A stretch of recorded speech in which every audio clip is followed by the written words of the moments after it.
Então, continuando o vídeo de ontem, os estoicos, né, eles tinham uma ideia de que nada poderia mudar o seu destino.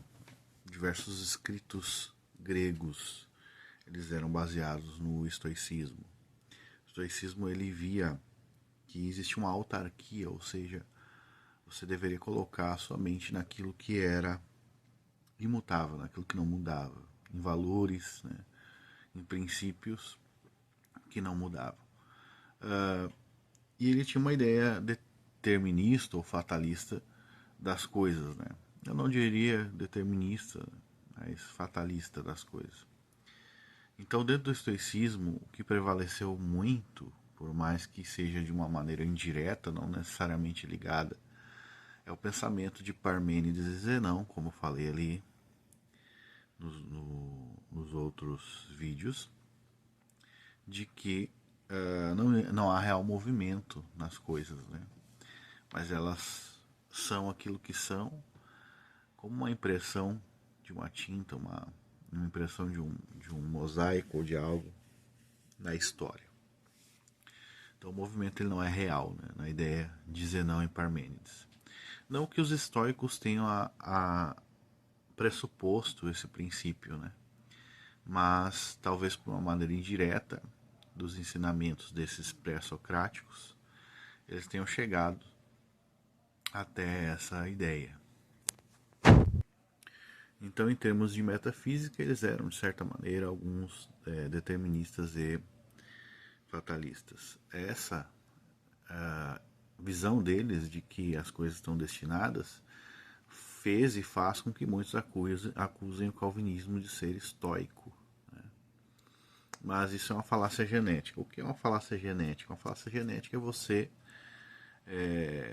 determinar que uma crença, ou seja, o calvinismo é falso pela origem dela.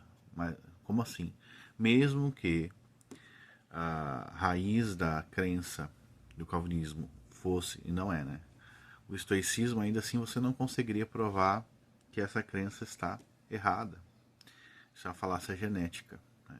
Mesmo que você... Ou a similaridade com outra crença, né? Por exemplo, tanto o calvinismo quanto o espiritismo creem em um mundo espiritual, que existe, vamos dizer assim, uma realidade espiritual, ou que existem espíritos, né? Claro que não desencarnados, né? Não vão acertar, vamos dizer assim, se acertarem em diversas doutrinas, mas o fato é que o imaterial existe. E isso não invalida a crença no imaterial. Né? Então, mesmo que alguma doutrina fale que exista a predestinação, o islamismo, né, e outras, isso não significa que a predestinação é falsa por causa disso. Né? Então, a falácia genética, claramente. Depois você tem na filosofia o epicurismo, né, de Epicuro. Aí tem o famoso paradoxo de Epicuro, né? Se Deus é bom e onipotente, se Deus é onipotente e ele pode fazer o bem e não faz, ou ele pode acabar com o mal e não faz, ele é mal. Né? Então ele é onipotente, mas é mal. E se Deus é bom e não acaba com o mal, porque ele não pode, né? Então ele não é onipotente. A ideia é uma falácia também, facilmente refutada, né? Porque Deus pode ter um propósito para o mal. Fim. Né? Ou a conclusão, Deus certamente um dia acabará com o mal. Fim. Então a conclusão, ela não... as premissas de Epicuro não levam até uma conclusão, né? A ideia epicurista muitas vezes vai acabar dando origem a diversas visões naturalistas, né? E ateístas. Não que ele de fato fosse 100% como se fosse um ateu moderno, um naturalista moderno. Então, a partir daí, vai se pressupor pelos filósofos gregos, a partir daí, uma visão mais naturalista do mundo. Aristóteles também ele vai contribuir para isso de uma maneira indireta, com a ideia do motor imóvel, com a ideia de chegar até a metafísica a partir da experiência empírica. Né? Então ele está assumindo que os sentidos e que o mundo físico dá origem a ou pode fornecer conhecimento, né? Então, muitos a partir daí, e já tinham outros antes, né? Mas muito mais a partir daí, filósofos gregos e ocidentais vão acabar abraçando um naturalismo. A partir de Aristóteles também, ele é o pai do pragmatismo, querendo ou não, né? vai ser, vamos dizer assim, defendido um pragmatismo, né? Então, o que interessa é aquilo que nos traz resultados práticos, né? Isso é que é a verdade. Isso aqui é verdade. Verdade é o que nos traz resultados práticos. Isso pode ter uma prova, vamos dizer assim, com resultados, né? Que a gente sabe que não é assim, né? Mesmo que você crie um esquema genial de roubo, de fraude, isso te traga resultados práticos, é um fato que ocorre na realidade, mas mesmo assim é uma mentira, é algo cheio de sujeira, é eticamente errado. Né? Então a gente não pode fundamentar nem nossa ética, nem diversos outros princípios através do pragmatismo. E o utilitarismo também vai surgir a partir mais ou menos dessa época ali, depois de Aristóteles, Epicuro, vai se ter uma visão mais utilitarista. Não que essas coisas não existissem antes, mas elas vão começar a ser trabalhadas de maneira mais, vamos dizer assim, contínua, mais abertas dentro da filosofia. Né? O utilitarismo seria dentro da filosofia. Né? O utilitarismo seria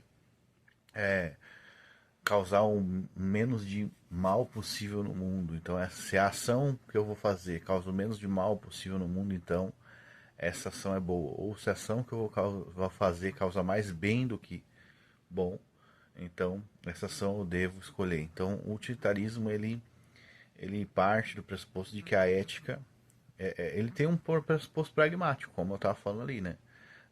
Está baseado nos resultados, né? Os resultados de mais conforto para o máximo de pessoas possíveis ou menos pessoas machucadas, enfim, o que é certo e errado depende então de fins utilitários, aquilo que pode ser, vamos dizer assim, que tem efeitos pragmáticos também, né? Como a gente tinha falado ali. Então, e a nossa aula, como ela não vai lidar diretamente sobre ética, embora a gente vá falar sobre isso, ela está falando sobre metafísica. Então, a visão metafísica dessas pessoas, elas são basicamente naturalistas, né? Então eles meio que vão se afastando da ideia de um sobrenatural ou daquilo que é imaterial, intangível, e vão adentrando com uma ideia mais empírica, uma ideia mais, vamos dizer assim, científica nos termos modernos, né? Que seria o científico empírico. E você tem isso dominando todo o Ocidente. Né? Por isso que se diz em diversas escolas que a filosofia ocidental ela é muito mais coerente ou muito mais racional. Né? Eles usam o termo racional para algo que é empírico, mas enfim, do que a filosofia oriental. Porque a filosofia oriental ela é permeada, a não ser algumas filosofias orientais, como a gente viu, o taoísmo, por exemplo, e o budismo. Até o budismo é permeado. A filosofia oriental ela é permeada por um pensamento místico, de intangibilidade, de espíritos e etc. Né? Como a gente viu nos outros vídeos que a gente estava estudando. Então, no final de contas, a metafísica ocidental, a partir de Aristóteles e outros, né? Eu não vou culpar ele, mas querendo ou não, tem um reflexo pelo fato dele tentar chegar a verdades metafísicas através da experiência sensorial. Isso influenciou sim, né, com que muitas pessoas e muitos filósofos gregos partissem então de uma base epistêmica empírica, ou seja, uma fonte de conhecimento empírico. É isso que é a verdade, pronto, e acabou. Então você tem essas questões aí. Então, a partir desse ponto, a gente vai terminar a parte sobre a filosofia ocidental e oriental nessa época antiga. Né?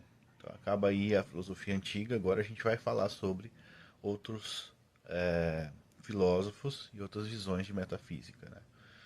Então nós vamos falar, por exemplo, sobre a filosofia escolástica, a metafísica escolástica, a metafísica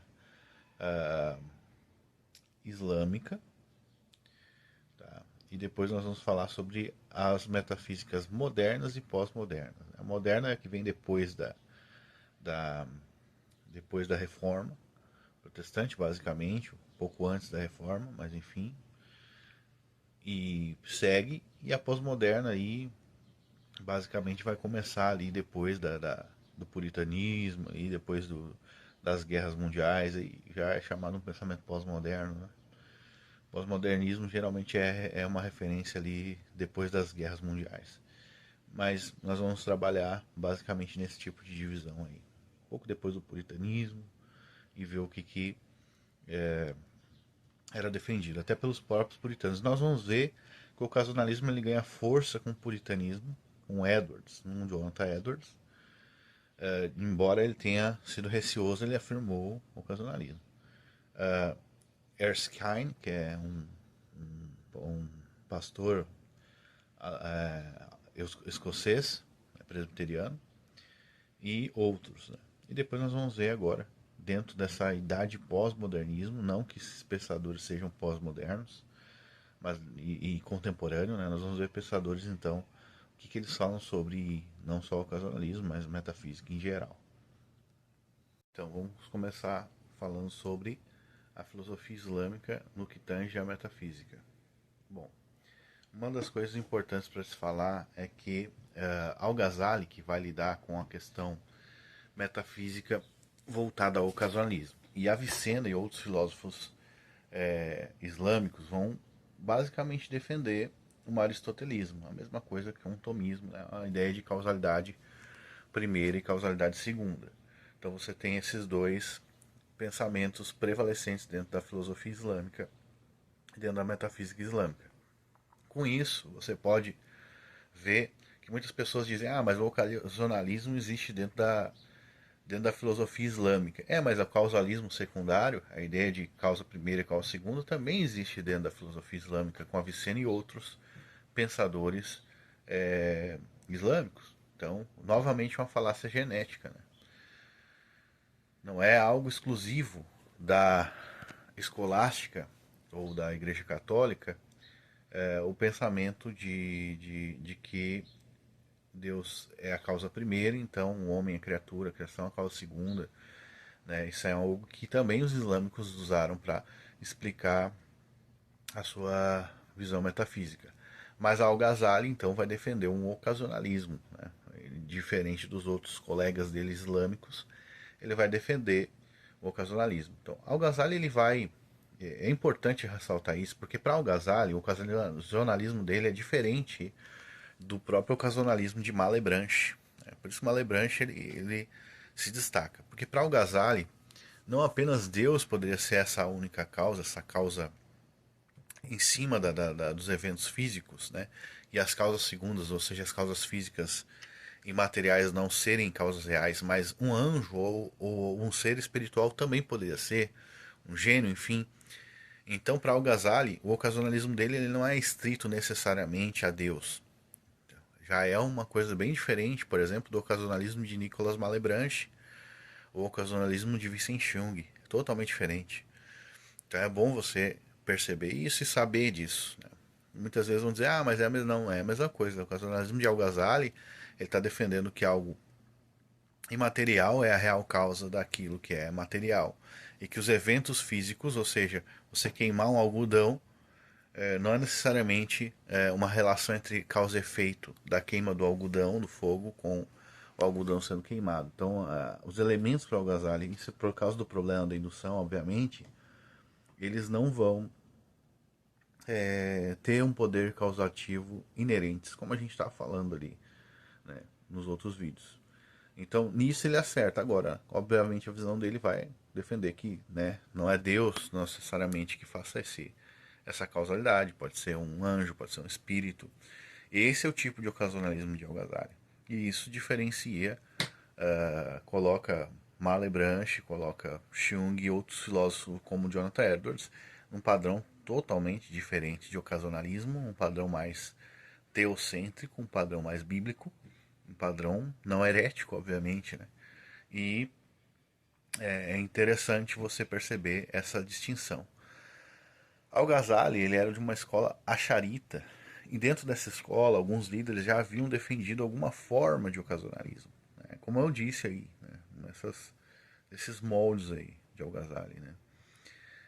Mas não com tanta profundidade quanto ele. O livro mais conhecido dele, ou não digo mais conhecido, mais necessário para você ler dentro do que é o ocasionalismo dele, obviamente, mas que vai trazer alguns pensamentos filosóficos muito bons para refutar a ideia de causalismo secundário, é A Incoerência dos Filósofos, né? Ou A Loucura dos Filósofos. Esse livro eu nunca encontrei em português, sempre que eu li ele foi em inglês.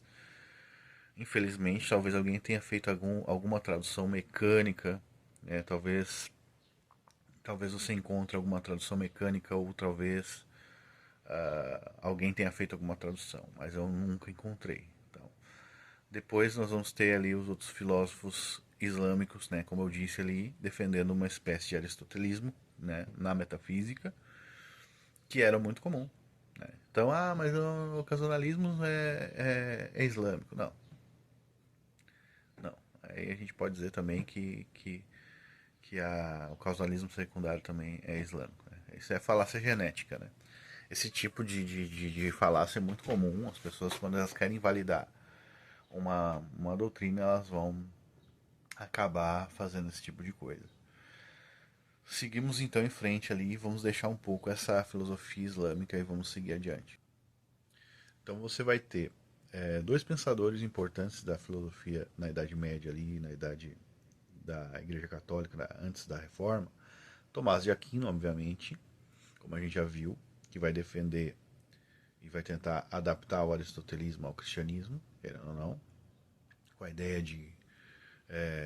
do argumento do primeiro motor e a providência baseada na causalidade secundária, né? Ou causalismo secundário, como alguns chamam hoje.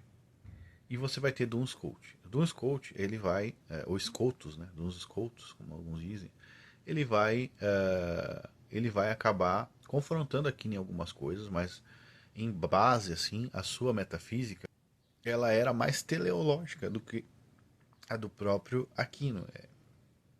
Teleológica no sentido de que, o que é teleologia? Teleologia é o estudo do porquê as coisas, ou o fim para o qual as coisas são feitas ou causadas, né? Então, Duns Scotus ele vai ter algumas críticas muito eficazes à própria teologia de Tomás de Aquino. Até para defender alguns princípios católicos ele vai usar esse, né, Imaculada Conceição, enfim, diversos outras coisas ele vai usar essa ideia dele para defender isso. Ele não vai abrir ou quebrar com o aristotelismo de vez, né? Metafísica aristotélica. Ele apenas vai fazer de vez, né? Metafísica aristotélica. Ele apenas vai fazer uma crítica a Tomás de Aquino. É chamado também de o sutil, né? Doutor sutil Duns Scotus. Então ele é uma figura importante, né, dentro da filosofia escolástica, respeitada, criticada por tomistas até hoje, obviamente, por ele não ter entendido Tomás de Aquino. É isso que eles dizem, né? Eles sempre dizem que as pessoas não entenderam eles, mas enfim. Então você tem esses dois pensadores dentro, você tem outros, né? Tem Molina, né? Então, uma coisa interessante sobre Molina é que Molina, ele na verdade, ele não vem dessa época, ele vem lá depois da Reforma Protestante, né? O que acontece? Os jesuítas, como eles não estavam conseguindo deter o avanço do calvinismo na Europa, da doutrina da reforma, né, da justificação, das doutrinas bíblicas, então eles pegaram, viram que o próprio tomismo era usado contra eles, né, muitas vezes por Francis Turrentini, Teodoro de Beza, enfim. Eles vão então dar voz a Molina e ele vai trazer aquela concepção um pouco distinta, mas ainda assim com bases, né, de uma metafísica aristotélica e empírica. para confrontar o calvinismo, né? Então, basicamente, é daí que surgiu o molinismo. O molinismo ele surge como uma tentativa de resposta da Igreja Católica depois da Reforma Protestante, principalmente aos calvinistas, a visão deles de providência. Pouco antes de Tomás de Aquino, você tem duas figuras importantes de se estudar dentro da escolástica.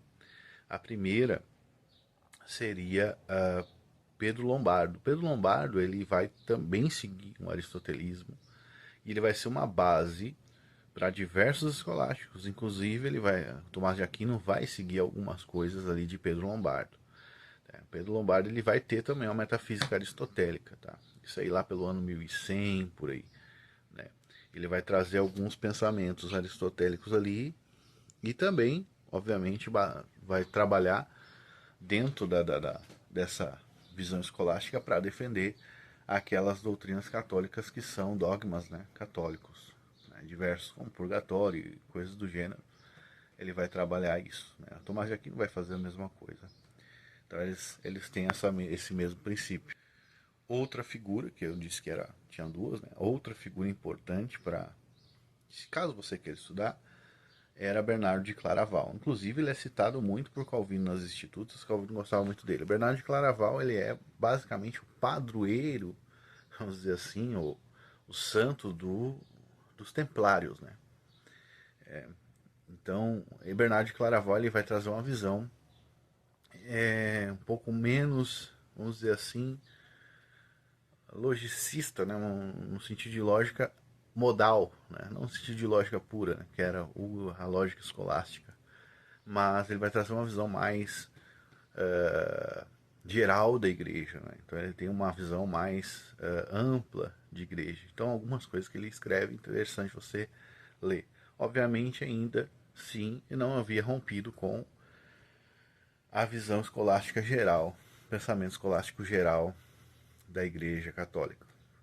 Então você tem coisas boas, mas é a mesma coisa que você catar ali uma agulha no palheiro ao procurar coisas dentro desses escritos aí. Mas é importante falar, por ser um teólogo de grande nome dentro da doutrina escolástica. Então, outro filósofo que nós devemos estudar é Agostinho de Hipona. Agostinho de Hipona ele vai defender uma espécie de compatibilismo, né? Então ele vai defender um determinismo e vai defender a ideia de livre-arbítrio, mas esse livre-arbítrio, obviamente, ele tem duas características em Agostinho, no final, né, da sua vida. Ele é escravo do pecado, no caso do homem natural, e ele carece da graça para essa libertação e manutenção. E em último lugar, essa liberdade também não está em, vamos dizer assim, oposição, ou vamos dizer, ou não pode se opor ao determinismo divino. Então, Agostinho não vai defender que o homem é livre de Deus, né? Nunca vai falar um absurdo desse. Então ele vai trabalhar a liberdade dentro do conceito antropológico, né? Ou seja, da natureza do homem. E é isso que ele vai falar. Então ele é um compatibilista, basicamente, pelo que eles falam. Mas muitas vezes Agostinho ele vai defender um ocasionalismo. Na sua obra De Magistro, por exemplo, ele vai dizer que o homem nada aprende pelas palavras que nós dizemos a ele e também nada aprende pela experiência sensorial, né? Naquele diálogo com Adeodato, que é o filho dele, Agostinho vai dizer que, na verdade, quem ensina o homem é o mestre interior, que é o mestre de todos os homens, que é Deus. Então, o homem observa algo e Deus o ensina. O homem ouve a outra pessoa falando e Deus o ensina. Isso é o ocasionalismo epistemológico, né? Embora ele não tenha tratado disso de uma maneira metafísica, ou seja, o ocasionalismo metafísico, ele com certeza nessa obra defende um ocasionalismo epistemológico, o que seria uma alternativa à teoria platônica da reminiscência, né? Platão, então, isso a gente está falando de epistemologia, né? Platão, então, ele defendia que o homem ele se lembrava das coisas, ele não aprendia, né? Porque conhecendo o problema do empirismo, ele vai dizer, não, o homem então ele se lembra das coisas, então houve vidas passadas. Essa é a resposta de Platão. Isso cai num grande problema, né? Porque quando foi a primeira vida passada que ele aprendeu, né? Se ele sempre se lembra, teve um momento que ele aprendeu, né? Já Agostinho resolve o problema, né? Não, é Deus é que causa o conhecimento no homem. Então ele é o mestre interior, ele é a luz que ilumina todo homem no sentido epistêmico. Então sim, então Deus ele causa esse conhecimento no homem. Então isso é muito interessante em Agostinho de se ver. Então eu deixei Agostinho aqui juntamente com os filósofos da era da Igreja da Reforma e também mais próximo ali de Descartes e Malebranche para você entender a ligação dos pensamentos dele. Tá, e Lutero? Lutero era ocasionalista, era compatibilista, o que era? Lutero não se define muito, né? Mas muitas afirmações dele vão parecer um ocasionalismo e muitas afirmações de Lutero vão parecer um compatibilismo, né? Mas Lutero sempre rejeitou a filosofia aristotélica no que tange a ética e no que tange a causalidade, né? Então Lutero ele não vai defender uma filosofia aristotélica ética, muito menos causalidade. Ele vai falar, vai usar exemplos bíblicos para defender a sua própria visão metafísica, que vai se assemelhar muito com a metafísica bíblica né, da Reforma, né, depois com Calvino, da Reforma Calvinista, e também vai se assemelhar muito com a metafísica de Edwards e dos outros ocasionalistas calvinistas também. Tá, e João Calvino? Bom, João Calvino ele não vai defender aristotelismo, ele vai defender, ele vai falar, vai usar os termos causa primeira, causa segunda, ou, primeira causa, segunda causa, causa secundária, mas ele não vai se aprofundar em questão de efeito. Algumas afirmações de Calvino vão dar a entender, inclusive, um ocasionalismo incipiente. Por exemplo, ele fala que não é o pão que alimenta nas institutas, ou seja, não existe causa eficaz no pão para alimentar, mas Deus que faz com que ele se converta em alimento para nós. É isso que ele fala. Então não existe um poder causativo ontológico natural do pão de causar alimentação, mas Deus que faz com que essa alimentação ocorra quando a gente come o pão. Então, para Calvino, as coisas ou as causas segundas elas não têm poder de causalidade inerentes, embora ele use esse termo. A gente não pode ficar se enganando pensando que ele está sendo um tomista. Então, ele usa esse termo para responsabilizar a causa segunda, para demonstrar que ela é responsável, né? Mas não usa esse termo para dizer que ela tem um poder inerente e efetivo em relação a Deus de causalidade. Pelo menos usando essas expressões da própria Institutas, você vê isso. Depois você tem Teodoro de Beza, que era realmente um aristotélico, e você tem diversos outros, como Francis Turrentino, também vai defender a metafísica aristotélica, e alguns outros. Depois, mais adiante, você vai ter nos puritanos, a maioria dos integrantes de Westminster, né, a maioria deles todos eram aristotélicos. Teve Petrus Ramos, que negou uma escolástica aristotélica um pouco antes, né, ali próximo de Beza ali, mas não tratou diretamente de metafísica de uma maneira, vamos dizer assim, mais clara, como depois na época dos puritanos. Daí você tem ali a Assembleia de Westminster, você tem John Owen também, que ele não participou de Westminster, né, mas é contemporâneo, que também era aristotélico. Inclusive, se você ler as obras de John Owen, você vai perceber o aristotelismo dele bem claro ali. Tá? Então ele era um aristotélico, sim. Embora seja um dos teólogos que eu mais admire, ele tem essa visão metafísica, eu discordo. Depois você tem, aparecendo agora na época dos puritanos, você tem o Ralph Erskine, né, que é um pastor presbiteriano, um ministro presbiteriano que vai defender, né, o ocasionalismo, mais especificamente epistemológico, né, essa época dos puritanos. E depois Jonathan Edwards, que vai defender o ocasionalismo tanto epistemologicamente quanto depois metafisicamente. É interessante você perceber que tanto nas obras de qualquer autor, né, do Edwards enfim, até Agostinho, você percebe que é uma transição. Agostinho começa, por exemplo, com a obra dele chamada Livre-Arbítrio, ele começa com algumas obras, né? Inclusive essa, o Livre-Arbítrio, onde ele vai defender o livre-arbítrio. Depois, falando sobre graça, ele enfrenta os Pelágio e os pelagianos e semi-pelagianos, ele vai aprimorando a sua teologia até a ponto de negar, não o livre-arbítrio, mas negar o indeterminismo e defender a predestinação. Então ele vai evoluindo na sua teologia. As obras de Jonathan Edwards, você também percebe uma progressão nela, né? Você também pode perceber isso em diversos autores, né? Entre a reforma protestante ali e os puritanos, você tem ali diversas, até um pouco antes da reforma, diversas figuras importantes nesse campo da metafísica.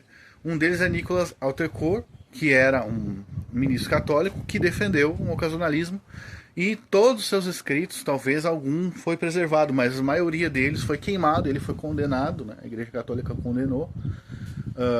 Depois você teve o Nicolas Malebranche, que é o nome grande do ocasionalismo no Ocidente, que era católico, e o Malebranche, então, ele vai basear o seu ocasionalismo em diversos escritos de Agostinho, para você perceber que existe, de fato, um ocasionalismo dentro dos escritos de Agostinho, né? Que é Deus é a única causa real, Deus ele é o único ser de, vamos dizer assim, de existência máxima, ou supraexistência, enfim. Então ele vai defender isso e vai defender então que as outras causas são apenas ocasiões, né? Ocasiões onde Deus causa o devir, causa a mudança na realidade. O Nicolas Malebranche. As obras de Malebranche, elas são feitas em formas, na maioria delas, de diálogo. Você tem diálogo sobre metafísica, você tem Em Busca da Verdade, você tem um diálogo com o filósofo chinês, né? E diversas outras obras. Essas obras elas são, na maioria, como diálogos socráticos, né? Então, para ele ensinar o ocasionalismo dele, ele usa esses diálogos ali e você tem perguntas e respostas. São muito interessantes de se ler. Depois de Malebranche, até antes de Malebranche, você tem René Descartes, né? Inclusive, ele foi também um influenciador de Malebranche. E Descartes, então, ele questiona o empirismo e ele questiona a questão da causalidade entre corpo e mente, né? E ele até apela para a divindade, chega a apelar, mas ele não chega a uma conclusão direta, né? Então Descartes ele vai dar o pontapé inicial. Por isso que os filósofos cartesianos, ou seja, os que seguem René Descartes depois, eles vão ser, na sua grande maioria, defensores do ocasionalismo. Então você tem Descartes ali e diversos outros filósofos que vão chegar bem próximo dele. Diferente do Leibniz, né? O Leibniz foi um filósofo e físico também, que ele chegou a uma conclusão parecida com Descartes, mas ele confrontava muito Newton, né? Mas ele defende então uma outra forma de metafísica, diferente do Descartes, diferente do Malebranche, uma outra ideia de epistemologia, algo relacionado com as mônadas, etc. Então, para ele ainda existe, né, causalidade secundária dentro para Leibniz, né, dentro da criação. Então, essas distinções é importante você saber. Então, basicamente a gente termina aqui essa exposição dessa parte com Jonathan Edwards, né? Jonathan Edwards, então, na sua obra The Mind, vai falar muito do ocasionalismo epistemológico. Em outras obras ele vai falar do ocasionalismo metafísico. E ele vai, inclusive, defender uma consequência lógica do ocasionalismo, que é o criacionismo contínuo. Que é alguma coisa. Essas coisas todas nós vamos estudar de maneira mais profunda. Na verdade, a gente ainda nem está estudando especificamente o que são essas coisas. É só uma visão panorâmica, como eu disse desde os primeiros vídeos. Ainda estamos na visão panorâmica, na história da filosofia, sobre metafísica. Então, nós vamos dar continuidade à nossa aula sobre metafísica agora, partindo do pensamento pós-moderno, né? Que nós fizemos toda a análise da metafísica, desde a filosofia antiga, a filosofia pré-socrática, a filosofia antiga, né, também, e a filosofia depois de Sócrates. Fizemos uma análise panorâmica, ainda não é análise detalhadamente sobre metafísica dentro de cada linha, nem a análise pormenorizada. É só a introdução e a visão panorâmica, né, da visão de mundo metafísica de cada uma dessas escolas que nós mencionamos ali. É interessante, depois de passar pelo puritanismo, você perceber que o pensamento pós-moderno ele começa a tomar uma forma maior, ele vai começar a tomar uma maior quantidade de pensadores vão começar a abraçar essa ideia, né, de negar as questões metafísicas. Nós vimos que isso começou, na verdade, dentro da filosofia, a ser algo mais frequente ali com Epicuro e outros filósofos depois de Sócrates, né, onde eles vão começar a negar as coisas imateriais, a ir para um lado mais empírico. E na pós-modernidade, isso é muito comum, né? A ideia de metafísica ela é descartada, ou ela é rejeitada pela maioria dos filósofos secularistas, né? Então nós vamos ter esse confronto. E nós vamos ver isso agora. Nós vamos ter esse confronto dentro da filosofia e algumas coisas que nós vamos lidar, inclusive um aluno ali, o Thiago, colocou um pensamento de um filósofo que eu chamaria de sofista, na verdade, né, brasileiro, sobre, mas se a metafísica é real, então até unicórnios, eu posso dizer que até unicórnios existem, etc. Esse tipo de ridicularização não é algo moderno. O Heidegger, quando ele faz a crítica dele à metafísica, ele vai acabar dando a entender esse tipo de coisa. Ele vai criticar a metafísica por ela afastar o ser, na verdade, da realidade lógica. Esse é o pensamento do Heidegger. Nós vamos analisar isso de uma maneira panorâmica ainda, e vamos ver que a consequência disso realmente é acusar quem estuda metafísica, ou quem defende alguma linha, né, de metafísica, de crer em coisas ridículas, né? E nós vamos lidar com isso, vamos lidar com esse pensamento. Inclusive, nós vamos ler alguns textos depois, no final da aula eu vou mandar ali para os alunos sobre isso. Alguns eu já enviei, mas eu mandaria outros ali, que diz respeito a esse tipo de crítica. Então, recapitulando as últimas coisas que nós vimos, no arminianismo nós temos uma providência, né? Uma providência geral e uma providência particular, né? Se você pegar alguns debates que eu tive com os arminianos, em especial Lucas Banzoli, você vê que ele vai dizer que Deus, o arminiano crê que Deus determina coisas, mas não tudo, não sempre.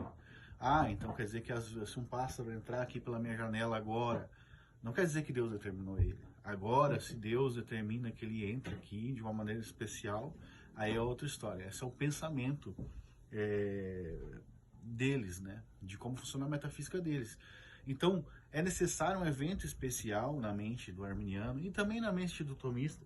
Eles também dividem a providência geral de uma providência particular ou uma providência especial, que é necessário esses atos especiais de Deus para que haja uma causalidade efetiva, ativa e contínua de Deus na realidade. Então, por exemplo, assim, embora Deus sustente as coisas na visão deles, ou seja, Deus sustente a existência já criada, ele não está ativamente causando os eventos da realidade, na visão tomista, aristotélica, enfim, de concorrência. E o arminiano, ele tem muito disso, então ele entende muito bem como funciona, até porque o próprio Armínio, ele era um estudante de Calvino, ele era um estudante calvinista, né? Estudou com Beza, enfim. Então você percebe que existe essa ligação entre o entendimento dele com o sutil, né? O entendimento do tomismo a respeito da providência de Deus. Mas, dentro da visão bíblica de providência, não apenas um milagre é um ato diretamente causado por Deus, mas todos os eventos são eventos da providência de Deus de uma maneira ativa, completa. Paulo fala que Deus faz todas as coisas de acordo com o conselho da sua vontade. Efésios 11, não algumas. Depois Salomão fala que Deus faz todas as coisas, né? em Eclesiastes 11:5, falando que você não conhece o caminho do vento, nem como se formam os ossos no ventre da mulher grávida, assim também você não sabe as obras de Deus que faz todas as coisas. Então não existe, de fato, uma divisão, uma distinção entre aquelas coisas que Deus faz e aquelas coisas que Deus não faz ativamente. Não, no fundo, biblicamente falando, Deus faz todas as coisas, essa visão ocasionalista, né? Mas enfim, mas foi só uma recapitulação aqui para você perceber alguns paralelos. Então, na pós-modernidade, nós temos diversos críticos à metafísica. Eu vou pegar o Heidegger, por exemplo, e aí você vai poder, nós vamos trabalhar. O Heidegger, ele vai dizer que a metafísica, ela atrapalha você de entender a essência do ser em si. Então, para o Heidegger, né, como a ideia de que o ser real, o ser, vamos dizer, a natureza do ser, o princípio do ser é algo sobrenatural, algo distante, você não tem uma realidade objetiva. Por exemplo, pega esse livro aqui nas minhas mãos e eu não tenho, a metafísica me atrapalha de entender as categorias, de entender tudo a respeito desse livro. A metafísica é só uma forma, vamos dizer assim, subjetiva, uma forma afastada do realismo, né, de ver as coisas. Isso aí, obviamente, é uma, vamos dizer assim, subjetiva, uma forma afastada do realismo, né, de ver as coisas. Isso aí, obviamente, é uma premissa falsa. Né? Você não tem como afirmar uma coisa dessa, né? Porque a verdade, ela é proposicional. Então, a verdade, mesmo em um mundo não físico, se nós fôssemos apenas mentes, tá, e não tivéssemos nada a não ser a nossa mente, mundo, não tivéssemos sentido, as proposições as proposições seriam verdade. Né? Se nós tivéssemos a mente e o conteúdo e essas proposições pudessem ser transmitidas para a nossa mente de uma maneira direta por Deus, né, ainda assim as proposições seriam verdadeiras ou né, seria uma afirmação falsa, uma negação, mas as proposições verdadeiras continuariam sendo verdadeiras.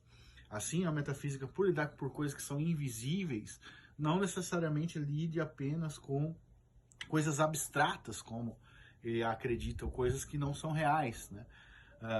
Eu vou pegar o exemplo aqui. As leis da lógica, elas não são coisas físicas. Elas são estruturas de pensamento axiomáticas. Elas não são fenômenos puramente físicos. Elas não existiriam, elas existiriam mesmo que eu não tivesse uma mente física. E elas são pensamentos, axiomas. Né? Elas são imateriais, elas não são materiais. E mesmo assim, elas existem. Então não é absurdo falar e não distancia do ser, por exemplo, como eu falei, leis da lógica, né? E da mente humana falar de coisas só porque elas são invisíveis ou metafísicas, digamos assim. Isso não distancia o nosso conhecimento das coisas, antes nos ajuda, nos auxilia a entender diversas formas de pensar. Então, a crítica ridicularizada disso, né, que as coisas são abstratas, é que então eu posso pensar em qualquer tipo de absurdo e dizer que isso é verdade, mas isso não é fato, não é verdade. Né? Primeiro lugar, que coisas que você diria absurdo? Por exemplo, vamos dizer, qual a cor do número 4? Né? Isso é uma coisa de duas categorias diferentes. Então, metafísica não vai lidar com isso, porque a categoria de cor é uma e a categoria de número é outra. Então, esse tipo de absurdo, então o número 4 representa, a cor vermelha representa o número 4. Não, esse tipo de absurdo não existe em metafísica. Né? E isso é um absurdo que você não pode provar nem com metafísica, nem com empirismo. Né? Mesmo que você pinte ali um número 4 no caderno de vermelho, o outro foi pintado no número 4 de azul. Então, isso é uma coisa absurda, né? Isso é uma contradição lógica, na verdade, uma impossibilidade categórica, por cor ser uma coisa e número ser outra, totalmente distinta. Agora, o ridículo mesmo é quando eles dizem, então, se a visão metafísica real, então eu posso dizer que existem fadas. Ou não posso provar, esse é pior do que dizer que existam fadas, né? Que fadas são reais. Ou elfos e tal. Ou eu não posso provar que fadas não são reais. Vamos estabelecer as coisas primeiro. Primeiro, fadas são, em termos realistas, né? Ou seja, na nossa experiência ordinária, isso eu vou falar logo depois de falar sobre isso, são seres da mitologia, ok? Então, que a fada é aquele ser, né? Como se fosse um elfo com asas, né? Ou ela é pequena, dependendo da literatura. Mas enfim, ela é um ser mitológico, uma invenção humana. Sendo ele um ser mitológico, se impede que fadas existam na vida real? Então você vai dizer que sim, não. A gente não pode dizer também. Então mesmo ele, né, levando em consideração os dois, tanto o empirista quanto o racionalista, tá? Ou tanto o empirista quanto o ocasionalista, ou tanto o empirista quanto aquele que define uma metafísica, não importa o ser humano, ele não tem como dizer que, porque em um sonho, ou em uma, vamos dizer assim, mitologia existem dragões, os dragões não são reais. Ah, mas aí eu nunca vi um dragão. Esse é o problema da indução do Dave Hume, né? Dave Hume diz, o cara nunca viu um cisne negro, portanto ele conclui que o cisne negro não existe. Ele não pode, porque ele nunca viu um, ele não pode dizer que não existe. E se não existir um multiverso? E se existir um portal multiversal onde essas criaturas... Ah, mas isso é um absurdo. Não, isso é uma questão filosófica real, entendeu? Então, mas então você não pode provar. Nem eu e muito menos ele pode provar, né? O fato de eu ter uma opinião de que isso provavelmente não exista, não garanta que isso não exista com certeza. Então esse tipo de coisa, esse tipo de armadilha, você tem que jogar de volta, tá? Então você prova através dos sentidos que não existem fadas. Não, porque isso é fruto da mitologia. Tá, mas e se um cara descrever um crocodilo, um cara que nunca viu um crocodilo, inventar uma história e nessa história ele descreveu um crocodilo. Ele inventou, na mitologia dele, lá no lugar onde ele morava, não existiam crocodilo, nem jacaré, nem nada. Mas ele descreveu um. Então, porque ele descreveu, o crocodilo deixa de ser real? Não, ele continua sendo real. Então, o fato do ser humano inventar coisas, ou ter um espírito criativo, não implica necessariamente que as coisas que ele invente não existam de fato. Isso também não implica que elas existam. Então, qual é a resposta? A resposta é que nós não sabemos. Essa é a resposta honesta. Essa é a resposta filosófica real. Não é a resposta simplesmente não existe, né? Porque é absurdo você acreditar nisso. Não estou dizendo que eu acredito, eu estou dizendo que eu não sei. É totalmente diferente de você dizer que sabe. E isso não é nenhuma questão de problema, como eu disse, da metafísica. Isso é uma questão que vai atingir todas as áreas epistemológicas, principalmente o empirismo, por ele cair no problema da indução. Ele não pode dizer que fadas não existem e vai continuar. Então você atira de volta isso para ele, tá? Então prova aí pelos sentidos que fadas não existem. Eu nunca vi uma fada. Daí, o cara nunca tinha visto até agora o gafanhoto cortador, né? O gafanhoto, sei lá, um ser, um alien. Ninguém nunca viu, daí amanhã alguém descobre.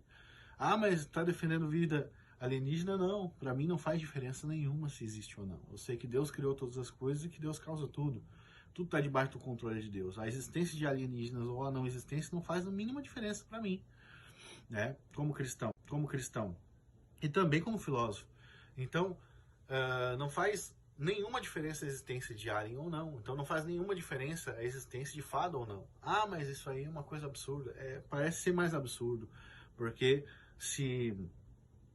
é um ser que existe dentro da mitologia, vamos dizer assim, da mitologia comum, popular. Mas o alien também é um ser da mitologia popular. Quem nunca viu um alien? Já viu? Não, ninguém nunca viu. Então como que você vai dizer, né? Por que parece mais provável um do que o outro? O empirista é assim, né? É improvável que exista portais interdimensionais? Isso é absurdo. Por quê? Você já viu um? Esse é o mesmo problema que ele tem. Na verdade, ele está tentando castrar as pessoas para a existência de algo imaterial e intangível, né? Porque ele é um cético, na verdade. Então ele tenta ridicularizar, né? Então aquela pessoa que não entende as coisas, ou que não quer acreditar, ou que tem ódio das coisas, ela tende a ridicularizar essas coisas, para que ela continue, então, no conforto da sua racionalidade, né? Mas na verdade ela é uma irracional, no fundo de contas. Então, continuando aqui. Então, falei sobre o Heidegger aí, falei sobre os supostos absurdos da metafísica. Tem alguns textos que eu já mandei no grupo, mas vou mandar, posso mandar de novo para quem está começando agora. E tem também alguns textos que eu vou mandar ainda sobre isso, tá? Inclusive um sobre apologética, muito bom. Nós temos um grande problema também na pós-modernidade, a gente está falando sobre pós-modernidade, que é o positivismo lógico, né? Os positivistas lógicos, eles descartam tudo aquilo que não é empírico. Baseado em quê? Baseado simplesmente na vontade deles. Então, para eles sustentarem o empirismo, para eles não terem que lidar com questões filosóficas como você prova que não está na Matrix? Como você prova que não está no sonho? Como você prova que você não é vítima do demônio de Descartes? Para quem não sabe, o demônio de Descartes é o seguinte: Descartes diz assim, ó, suponha que não existe Deus, mas um demônio muito inteligente querendo nos enganar. Então todas as coisas que nós vimos, na verdade, são fenômenos causados por esse demônio. Então ele nos engana através dos sentidos. É uma ideia meio também, tipo assim, se você parar para analisar lá no passado, isso remonta a algumas filosofias antigas, né, gregas antigas. Eu não vou fazer essa ligação agora, vou fazer depois. Então, como que o empirismo, como que os positivistas lógicos teriam que lidar com essas questões? Como eles lidariam com o problema da indução de Hahn, por exemplo? Como eles lidariam com a falácia de afirmação do consequente que o empirismo cai? Né? Se pressupor, por exemplo, pressupor a universalidade, ou a uniformidade, melhor dizendo, da natureza. Né? Então, nós pressupomos que a natureza sempre vai se comportar de uma maneira. Né? O Newton, ele tem ali as leis, né, gravitacionais, né? Então, é baseado no que as coisas caem. Então, obviamente, existe algo que faça com que as coisas caem, né? Uma força que faça, porque elas sempre caem. Eu não posso repetir esse experimento eternamente, eu só posso repetir ele porque eu não tenho tempo eterno para isso. Então, eu pressuponho, eu acredito, eu tenho uma opinião de que todos os objetos aqui na Terra, eles caem, mas nem sempre. Às vezes, quando você está despencando um avião, por causa da força que ele está caindo, os objetos não caem. Mas a questão é, então ele vai chegar na lei gravitacional, toda a teoria dele de lei gravitacional, e vai começar a trabalhar isso.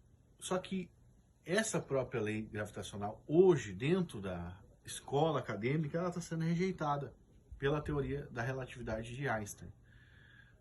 Então ela está sendo deixada de lado. Então tudo que você aprendeu sobre teoria gravitacional, dentro de alguns anos, já não vai mais ser utilizado. Né? Já está sendo descartado para ir sendo substituído pela teoria de Einstein.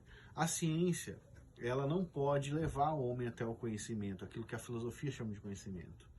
Ela pode nos dar opiniões sobre coisas, mas ela não pode nos levar até o conhecimento. Então, voltando ao positivismo lógico, para não lidar com todas as questões filosóficas, epistêmicas, sobre a falha do empirismo, eles inventaram uma regra. Qual é essa regra? A regra é que o princípio de uma análise epistemológica, ou seja, uma cosmovisão, não precisa ser provado. Então eles não precisam provar que não estão numa matrix. Eles simplesmente assumem, pressupõem como verdadeiro o sentido. Simples. Se resolver um problema para eles, afinal eles são empiristas, né? Eles acreditam que o sentido é a fonte de conhecimento. Então se resolve o problema assim, não, o primeiro princípio de a visão de mundo, o primeiro princípio da linha de um pensamento, ele é improvável, não no sentido de que ele não pode, de que ele é ridículo ou, né, a gente deve descartá-lo, não, ele não precisa ser provado. É nesse sentido, né? E eles falam que isso é por causa que vai evitar a regressão infinita, senão a gente vai ficar retrocedendo infinitamente no pensamento, sempre questionando. Olha só, mas eles não são céticos? Eles não sempre estão questionando tudo, mas então agora eles não querem questionar mais, né? É muito pragmático o pensamento pós-moderno, para simplesmente colocar as pessoas a, vamos dizer, viver uma vida naturalista, sem pensar em consequências metafísicas, como, por exemplo, o juízo final, o inferno, etc. Então é muito melhor você simplesmente pressupor o empirismo e pronto. Agora, quando o cristão pressupõe a Bíblia como autoridade máxima, e ela é improvável porque ela é autoridade máxima, daí ele é criticado. Eu sou um pressuposicionalista, né? Sou um filósofo pressuposicionalista.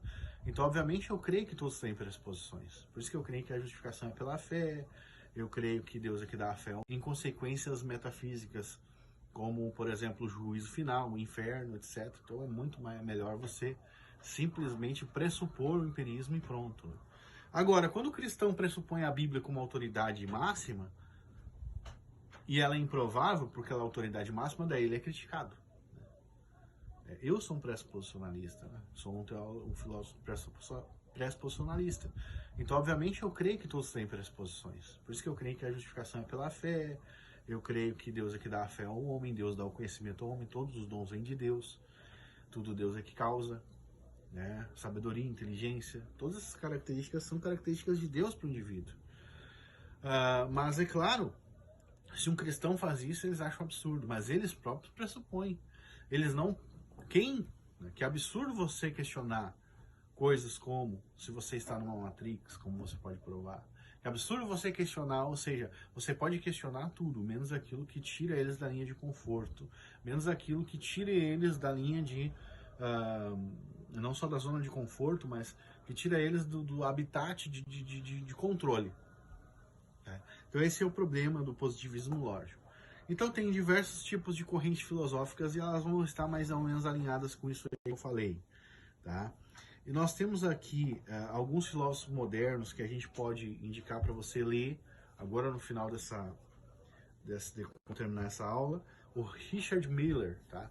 Ele é um filósofo cristão concorrentista. Ele é um concorrentista, ele defende concursos, né? Então ele é basicamente um tomista, não é tomista, né? Mas ele segue a linha aristotélica de causalidade, e o Richard Miller é um bom filósofo nesse sentido. Não que tudo que ele fala seja verdade ou que ele fala seja verdade, mas é interessante você ler. Né? Você tem ali os livros do Francisco Torini. Particularmente, eu acredito que o Richard Miller é muito mais avançado. O Torini ele vai fazer uma defesa da concorrência. É algo bem, vamos dizer assim, até bem elaborado, mas o Miller vai muito mais profundo. E ele vai dar explicações muito mais detalhadas, principalmente sobre contingência e outras coisas. Então eu aconselho ler Richard Miller. Outros filósofos que vão defender, mas aí eles não vão se aprofundar tanto, ou teólogos, é o Sproul, S. Sproul. Ele vai tocar no assunto. Depois você tem o Heber Campos Pai, né, que é um teólogo presbiteriano. Ele vai ter alguns artigos sobre concursos, né, que é a concorrência, na verdade, concorrentismo, a mesma coisa. Então ele é um filósofo cristão que vai defender essa linha de raciocínio. Interessante você ler também. Tem artigos dele no monergismo. Né? Depois você tem o mais comum dentro do calvinismo, por ser o calvinismo popular, vamos dizer assim, e não só dentro do calvinismo, mas a ideia meio que geral, é o compatibilismo. Então você vai ter o John Piper, basicamente é um compatibilista, e você vai ter, por exemplo, antigamente tinha o Spurgeon, né? Mas tem diversos teólogos que são um pouco compatibilistas. O Marcos Grandconar é um compatibilista por tudo que ele fala. E alguns compatibilistas são deterministas rígidos, e alguns compatibilistas não. Então tem diversas subdivisões dentro, não só do compatibilismo, o concorrentismo também tem isso. Então, por exemplo, no determinismo, só para retomar ali o que eu estava falando. Então, nós temos ali, nós analisamos todo o pensamento de maneira panorâmica, né? Pós-moderno, assim, de uma maneira geral. Falamos um pouco sobre cada coisa. E falamos um pouco dos filósofos cristãos contemporâneos. Tá? Recapitulando sobre a questão, existe o determinismo brando e o determinismo rígido. Né? E isso não quer dizer que uma pessoa é ou concorrentista ou compatibilista. Tá? E existe até um tal de ocasionalismo fraco, para você ter uma ideia, que seria um ocasionalismo só em algumas questões gerais. Né? Naquela questão, Deus causa, então, imediatamente o conhecimento ou as ações, mas não sempre. Lembra que eu falei sobre a visão arminiana em geral de ter a providência geral e a providência particular? Basicamente é isso. É a mesma coisa existe no tomismo também. Então vai ter muitas subdivisões de metafísica. Então você tem que aprender a detectar o que o cara está falando. Então o cara vai dizer que ele é um concorrentista. Não significa necessariamente que ele vai defender um determinismo brando. Ele pode defender um determinismo rígido.